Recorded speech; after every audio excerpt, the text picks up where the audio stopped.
Sa mundo ng Jujutsu Kaisen, isang anime na kilala sa kanyang komplikadong magic system at astig na labanan, sobrang importante ng mga curse techniques para sa powers ng mga Jujutsu sorcerers. Isa na rito yung ratio technique ni Kento Nanami na talagang standout at malakas.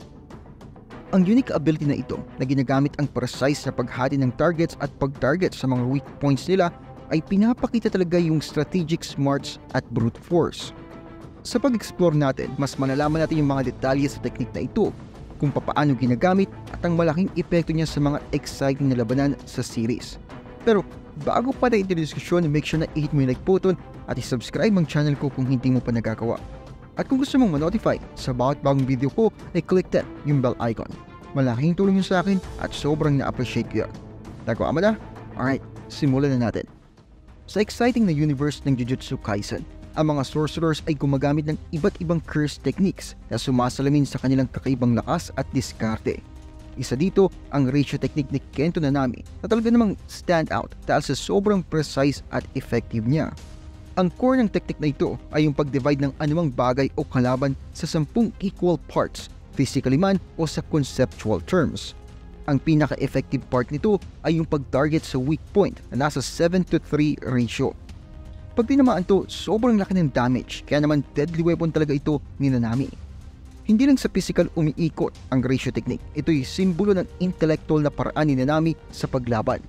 Hindi tulad ng mga brute force attack, itong technique niya ay kailangan ng matalas na pag-assess sa kalaban at sa paligid.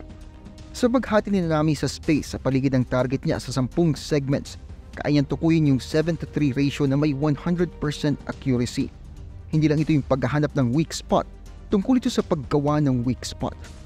Sa mundo kung saan madalas umaasa ang mga sorcerers sa malakas na cursed energy, yung approach ni Nanami ay parang chess master na methodically na kino-corner ang kalaban. Sinisigurado na bawat kilos ay calculated at precise.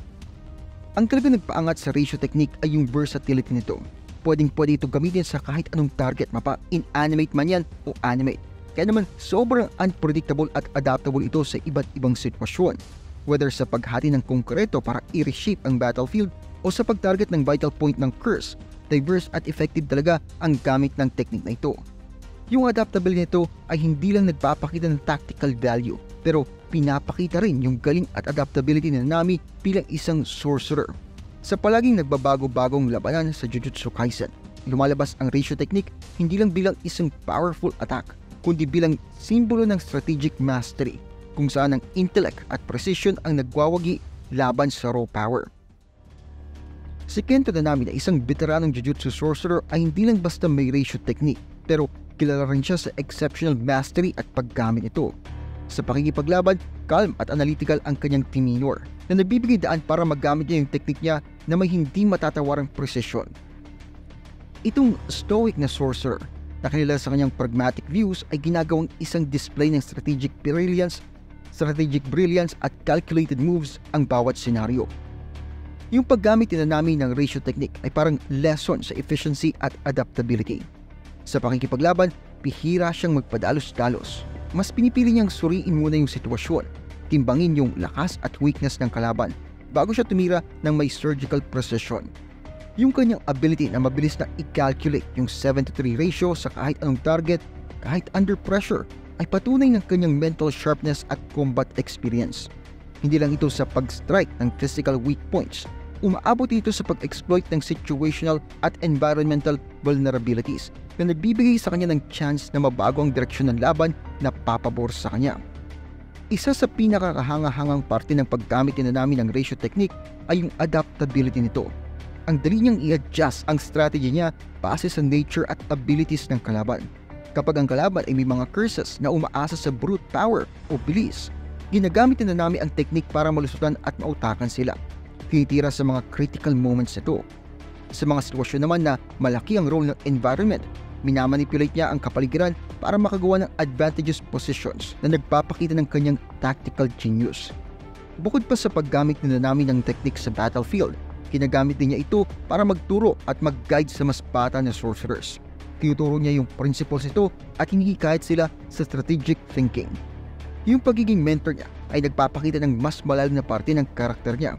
Isang veteranong mandirigma na mas pinahalagahan ng knowledge at strategy kaysa sa brute strength. Dahil sa kanyang mastery at application ng ratio technique, lumalabas si Nanami bilang isang central character sa Jujutsu Kaisen na sumisimbolo sa essence ng isang tunay na sorcerer, ang pagsasama-sama ng intelligence, skill at strategic acumen para harapin ang complex na mundo ng cursed energy at sa iba't ibang hamon nito. Yung ratio technique, kapag ginamit ni Kento Nanami sa Jujutsu Kaisen ay nagbibigay ng maraming tactical advantages na nag-elevate sa kanya kumpara sa marami niyang contemporaries sa labanan. Ang primary strength nito ay ang pagiging unexpected at precision. Ginagawa si Nanami ng isang matinding kalaban sa kahit anong battle scenario. Kitang-kita yung tactical superiority ng technique na ito sa iba't ibang aspeto, mula sa psychological impact hanggang sa adaptability laban sa iba't ibang klase ng kalaban. Una sa lahat, grabe yung psychological edge na binibigay ng ratio technique. Yung mga kalaban na alam ang lethal precision nito, madalas silang mapunta sa heightened anxiety. Ina-anticipate yung inevitable strike sa kanilang mga weak points. Yung mental pressure na ito pwedeng magdulot ng mga pagkakamali, hesitations at mga openings na ini-exploit ni Nanami. Sa kanyang kalmadong ugali at strategic mindset, lalo pang nagpapalala sa psychological warfare na ito, habang systematically niyang pinabasag ang physical at mental defenses ng mga kalaban niya. Isa pang malaking advantage ng ratio technique ay yung adaptability nito. Hindi tulad ng ibang curse techniques na specialized o limited lamang, sobrang versatile ng ratio technique. Pwedeng gamitin ito sa iba't ibang sitwasyon laban sa kahit anong klase ng curse o kalaban. Kung fast-moving targets man yan, mga kalabang heavily armored, o kahit sa pag-manipulate ng environment para sa advantage niya, may solusyon ang technique ni Nanami. Yung versatility nito, siguradong hindi siya madalas malagay sa disadvantage kahit anong combat scenario pa yan. Bukod pa rito, ang ratio technique ay perfect complement sa ibang abilities ni Nanami at sa paggamit niya ng curse energy. Sa pag-strike niya sa 7-to-3 point ratio, na ma-maximize niya yung efficiency ng kanyang curse energy na nagre-resulta sa devastating impacts na hindi gaano gumagamit ng cursed energy. Dahil sa efficient na paggamit ng energy, kayang-kaya niya magtagal sa mga labanan na may-maintain niya yung lakas at focus niya kahit yung iba pwedeng humina na. Sa mundo ng Jujutsu Kaisen, sobrang importante ng binding vows para mapalakas ang power at effectiveness ng curse techniques ng isang sorcerer.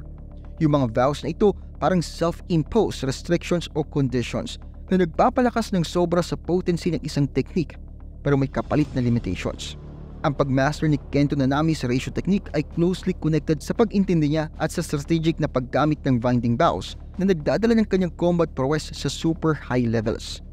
Ang paggamit ni Nanami ng binding vows sa kanyang ratio technique ay magandang halimbawa ng balance sa pagitan ng power at constraint sa Jujutsu sorcery.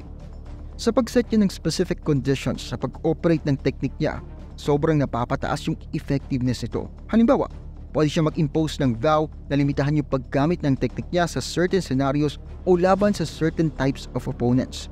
Yung focus na application na ito, hindi lang nagtitipid ng energy niya, pero sinisigurado rin pag siya ang tumira, puno ng augmented power at precision.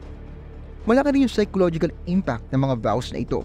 Yung mga kalaban, alam nilang mas malakas yung power dahil sa vows, kaya nagiging mas cautious sila o erratic sa mga actions nila. Yung pagbabago sa behavior nila ay pwedeng gumawa ng chance para ma-exploit ni Nanami. Sa kabilang banda, yung self-imposed restrictions. Hinihingi nito kay Nanami ang mas mataas na level ng strategic thinking at awareness sa situation. Kailangan niyang maging magaling sa mabilisang pag-analyze ng battlefield at sa pag-identify ng pinakatamang moments para i-activate ang technique niya under the terms ng kanyang vows. Bukod pa rito, yung binding vows ay sumasalamin sa mas malalim na philosophical aspect ng Jujutsu Kaisen. Yung konsepto ng sacrifice at ng gain. Sa pagtanggap willingly ng mga limitations, yung isang sorcerer katulad ni Nanami ay nakakuha ng malaking increase sa power na sumisimbolo sa broader theme ng balance at trade-offs na common sa series. Yung interplay sa pagitan ng restriction at enhancement ay hindi lang nagdadagdag ng depth sa character ni Nanami, kundi nagpapakita rin ng complex at nuanced nature ng cursed energy at kung papaano ito ginagamit sa labanan. Ang ratio technique ni Kento Nanami na pinalakas ng kanyang strategic use ng binding vows ay patunay sa intricate at well thought out na combat system ng Jujutsu Kaisen. Higit pa sa pagiging combat technique, simbolo ito ng filosofiya ni Nanami na mas pinahalagahan ang measured strength at intelligence kaysa sa walang control na power. pinibigyan din ito yung kahalagahan ng strategy, precision at mental fortitude sa isang mundo na puno ng cursed energy at supernatural na labanan. Yung karakter ni Nami at ang kanyang unique approach sa combat ay hindi lang nagpapayaman sa kwento ng series, kundi nagbibigay din ng compelling illustration kung papaanong ang knowledge at calculated restraint ay pwedeng maging kasing lakas ng pinakamalakas na kapangyarihan. At kung nagustuhan mong ginagawa ko dito, huwag kalimutan mag-like at mag-subscribe. Maraming salamat sa panonood at kita-kits tayo sa next video.